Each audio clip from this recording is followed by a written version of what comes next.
After 7 days and more than 1,000 kilometers, the city of Denver now playing host to the last stage of the USA Pro Challenge, sponsored by Exergy. It's the time trial. 96 riders have survived. It's become really a battle of three men. On the right here, Levi Leipheimer, the winner of this race a year ago. The man who's threatened to challenge all week, TJ Van Garderen. And the other man's also toasted a yellow jersey, Christian Vande Velde. One of those three, Paul, will win. Yes, but the early time out on the course was set by a man from Boulder, Colorado, who went out and got two fourth places at the Olympic Games this year in the road race and the time trial. At the intermediate time split, Taylor Phinney had the fastest time. There was no holding Taylor Phinney around this course at 9.5 miles or 16 kilometers. When he came up to the finishing line, his time would never be bettered. 17 minutes 25 seconds, an average speed of 32.7 miles an hour.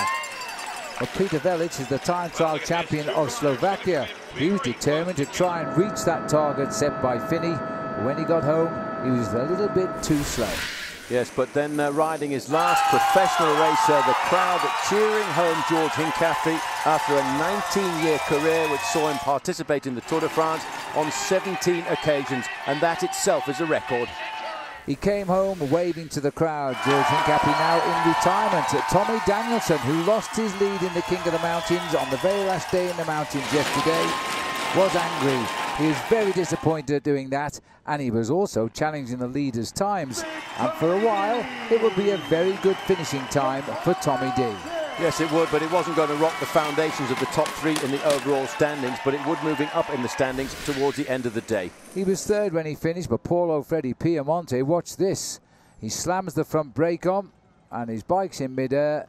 He didn't make that final bend. He went straight into the barriers. Spectacular, though it certainly is, Freddy was okay. That was when he got up again. But he would finish. Well, he got up, got a spare wheel put into his the front of his bicycle, and he's railed up to the finish line to the raucous applause of this Denver crowd.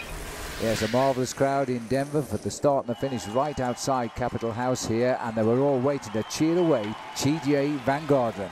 Yes, Van Garderen knew what he had to do on this occasion. He really dreamed. He was looking for 21 seconds to beat Levi Leipheimer in an event like this, and he was also looking for 12 seconds to go better than Christian Vande Velde, who started the day in second place in the overall standings. He went around this course, and at the first time check, he had the second place time. But when he came up to the line, he was not going to rival the time of his own teammate, Taylor Phinney. He stopped the clock in 17:44.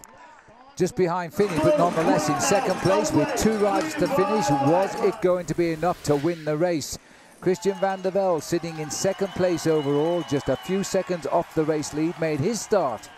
Well, he knew the time that he had to beat, and this was one that he'd been looking for. He finished second overall in this event last year at just 11 seconds. And when he got to the intermediate time split, he was faster than Van Garderen. As he came in, he had to record 17:56 to hold on to second and not put TJ in the lead. He went even better as he sprinted home. His time, 17:35. There was only one man left in this race who could beat him, and that was Levi Leipheimer. This was John Vande Velde in yellow already. That was his father.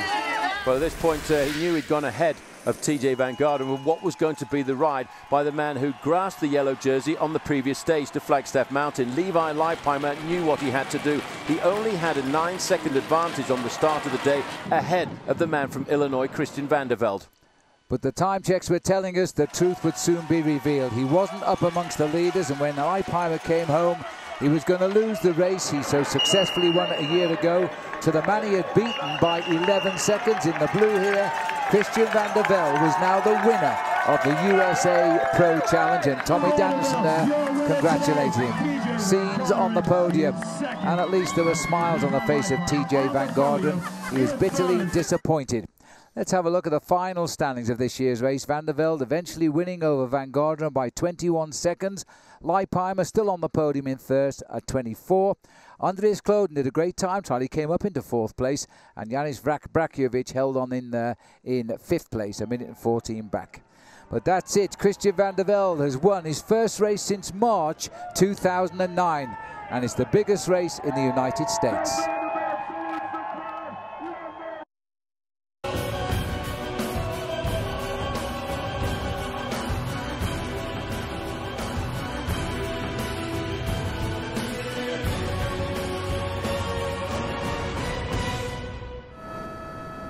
After 7 days.